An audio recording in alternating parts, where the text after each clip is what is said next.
This is Outside Slants, a 49ers podcast with Danny and Brad.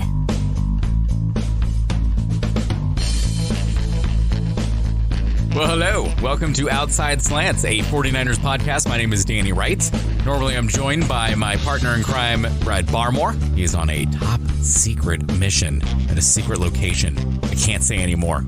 But the show must go on, and I actually have a very special guest on today's pod, Tracy Sandler. She's known as the 49ers Fangirl. You can catch all of her 49ers coverage at FGSN.com and at 49ers Fangirl on all the socials. It is the most wonderful time of the year. Tracy, football's back-ish. Football is back-ish. Yes, it is. Yay! Yay! Training camp time. We'll get right into it. Last year at this time, the Niners were a sexy playoff pick after the strong Jimmy G end of 2017. And then we know what happened. Injuries, multiple quarterbacks, blah, blah, blah, blah, blah, blah, blah. They're sort of under the radar nationally, although lately it seems like maybe they're picking up some momentum again. But I'm thinking after all the injuries and Jimmy G coming back, McKinnon coming back, the added pass rush with D Ford and Nick Bosa, it can go on and on and on. On paper, this team looks so much improved, but am I crazy to think one of the biggest things that just happened is Robbie Gould getting signed to a long-term deal? Oh, I don't think you're crazy to think that at all. Unfortunately, with the 49ers, the last couple of years, field goals have been the majority of scoring. Right. And we certainly don't want that to happen again, but I think it's one of the biggest ones, if not the biggest one. I would, Robbie Gould and D Ford, but huge signing. And because it looked like there was no chance it was going to happen. Right. It looked like he was going to play this year with the franchise tag and be unhappy about it. And I just think it makes a big difference they were actually able to sign him.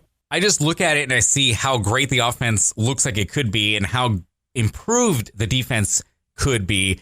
And the biggest question mark after all of that was, oh, great, now they're not going to have a reliable kicker. They're going to go with someone who's never kicked before, or Robbie Gould's going to kick on some deal not satisfactory to him. And now that not only did he get signed, but it's a long-term deal, and now he's even talking about moving out here. It's just such a cool kind of final piece to that puzzle. Yes, it is. So I think that was a huge move and great going right into training camp. And then, give him and Mitch Wishnowsky time to bond and get to know each other. And Wishnowsky is the new punter they drafted. How cool is his accent in person? He's Australian. It's great. It's definitely a great accent. And he's pretty cool. I'm a big fan of his. And I really liked Bradley Pinion. I liked Bradley Pinion the person. I like Bradley Pinion the punter.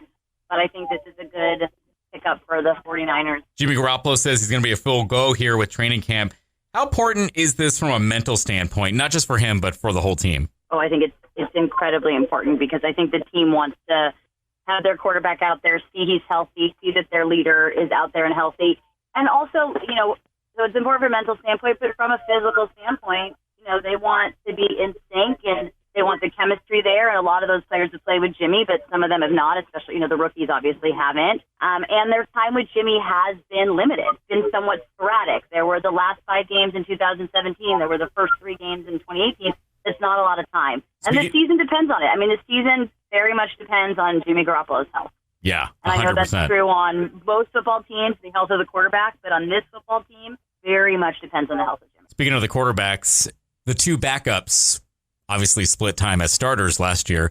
That battle is something that's going to be interesting to watch because, I like CJ Beathard. I think that he just had a rough go of it.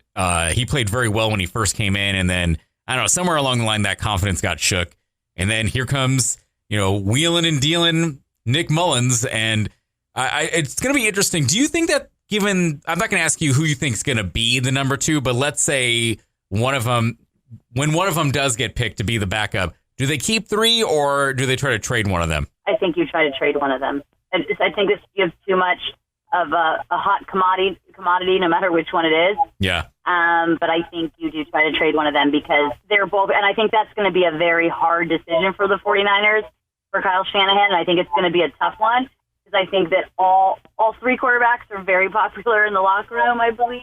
So that's going to be a tough one, but you can't waste that value. And it's training camp. It's the preseason. Inevitably, things will happen. Some team is going to need a quarterback, and that team may have something that just boosts the 49ers and makes them that much better or that much more competitive. And this team has to be able to compete and be relevant in December. I've been saying that for a while. I just think this team has to be relevant in December. This team is most likely not going to the Super Bowl, and they may not make the playoffs, but they need to be relevant in December, and they need to be fighting for a playoff spot. And one of those two guys is going to make that happen or help that happen with the value he provides. Yeah, absolutely. Wide receiver seems to be a strength this year. Yay! It's been a while since we've had a chance to say that. Deebo Samuel, and then, year 2 of Dante Pettis. You got Goodwin. I can go on and on and on. My dark horse, and it's kind of weird to say he's a dark horse, but he was injured last year and didn't do everything we thought. But now that Trent Taylor is healthy, he had a great rapport with Garoppolo. There are going to be some quality receivers on this team that don't make the 49ers. Yes, there are. And that is definitely the first time in a long time that we've been able to say that. That's going to be a very interesting battle. Some of the most interesting battles are going to be backup quarterback, enough, and wide receiver. And then, of course, they have a very crowded running back field. Right. I don't know that running back field is actually a term that makes sense, but I think it is now. But it is now. I just coined it. Running back field. But core, we'll go. Maybe core is better. But those are some interesting positions on offense. But you're right. And obviously, special teams will dictate how some of these guys make the team. 100%. That is going to be a huge part of that. So quarterback, backup quarterback, wide receiver. What other position battles do you have your eyes on this training camp? Those are the big ones. I think the secondary is going to be interesting to watch. Cornerback, who is going to be off of Sermon. I think we're going to see a more humbled Ahkello Witherspoon. Mm-hmm. Very interested to see what Jason Verrett does. I think there's a guy who's so talented and could be so good if he can stay healthy, and he just hasn't been able to do so.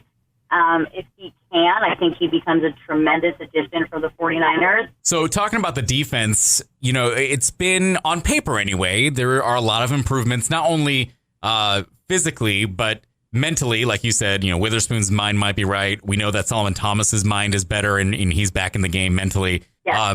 And then you added the actual skill of Nick Bosa and Dee Ford. So it looks like on paper the defense is going to be much improved.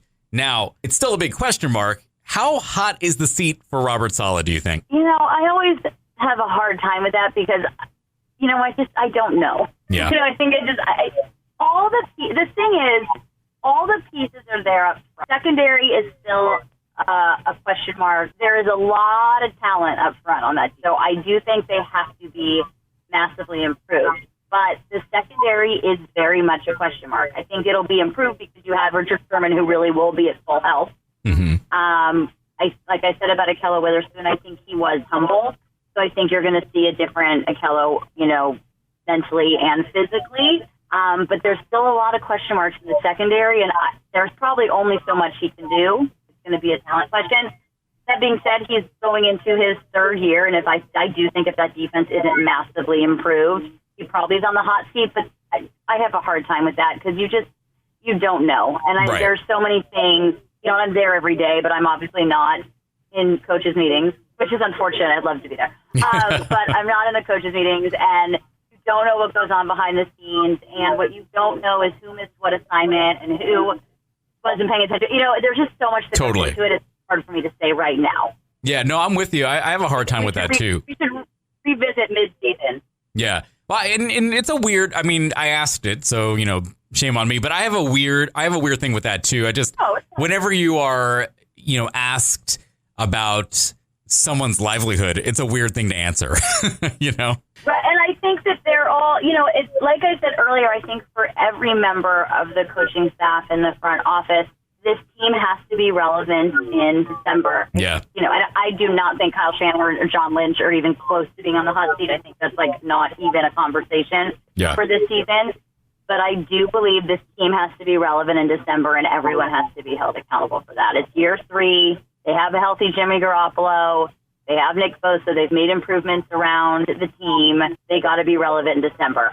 Someone asked me the other day, what would I consider a successful season? And I would consider that a successful season. Just being relevant for a reason, not because they're like, wow, this team's Mr. December. They keep winning in December, but because they're fighting for a playoff spot. Yeah, like you said it perfectly. They're relevant in December. They're in the hunt, even if they don't eke out a playoff berth. Just being, if the last couple games mean that they have a chance, you're 100% right. That's a huge improvement and a huge victory for them as a franchise, I think. Yeah. So let me ask you before we let you go. I'm a huge Navarro Bowman fan.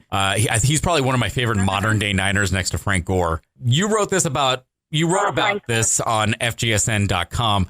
How cool was it for them, the Niners, to actually legit sign him and let him retire with the team officially? It's how it should have been. I 100% understand everybody's mindset when he was released. He wanted to release because he wasn't going to be playing as much at the level he was used to. They needed to make a change. I don't blame anyone for that. I think that was a tough decision. That was one of the ones that's always hard on the team, and I get it. But that's Navarro Bowman should have retired as a 49ers. Yeah, 100%. I'm super excited. And we joked about it on our show that we can't wait for Frank Gore to do it, when he's 105. Oh, yeah. 100. Yeah, he'll be playing for another 70 years. At least. Right now, but yeah. All right, you can check out her 49ers coverage at 49ers Fangirl on all the socials and FGSN.com. Thank you so much for being on, Tracy Sandler, 49ers Fangirl. We'll keep in touch throughout the season. Absolutely. Thank you, Danny. Well, thank you so much for listening to Outside Slants, and don't forget to check out our training camp preview that just dropped the other day. Make sure you give that a listen as well, and make sure you like and subscribe all of our podcasts wherever it is you're listening to this podcast right now. And get us on all the socials at Outside Slants 49. Today's episode is brought to you by the support of Furno Grills. What's up, everybody? I am podcast host and restaurateur Brad Barmore. I have had the opportunity to cook on a lot of things, guys. Kettle grills, offset smokers, pellet grills, open pits, reverse flows, gravity smokers, cabinets, ugly drums. My Furno is hands down the best grill I have ever cooked on. With gas grills, most folks get caught up in the BTUs, but it's really how well you can control and hold the heat that matters. And Furno Grills happen to be a revolution in gas grilling and the ultimate cooking machine for the backyard cook, as they are designed and engineered with Firewheel technology for the ultimate in precision heat control. Furno is the only gas grill with height-adjustable burners, custom cast iron grates, and a fully insulated hood so you can sear without burning or cook slow and low to perfection. I've done steaks, burgers, chops, veggies, oysters, salmon, briskets, chicken, pork butts, tri-tips. Yeah, I cooked them all on the Furno, and it has impressed me every time. Plus, it looks modern and really sleek in the backyard. It is unlike any grill I've seen out there. Project Smoke Steve Reichlin, Forbes Magazine, AspiringGentleman.com are all raving about what the Furno Grills are doing to change the grilling game. Check them out on Instagram at Furno Grills, or for even more information, including recipes and financing options, head to www.furnogrills.com. Full 49ers coverage, Outside Slants with Danny and Brad.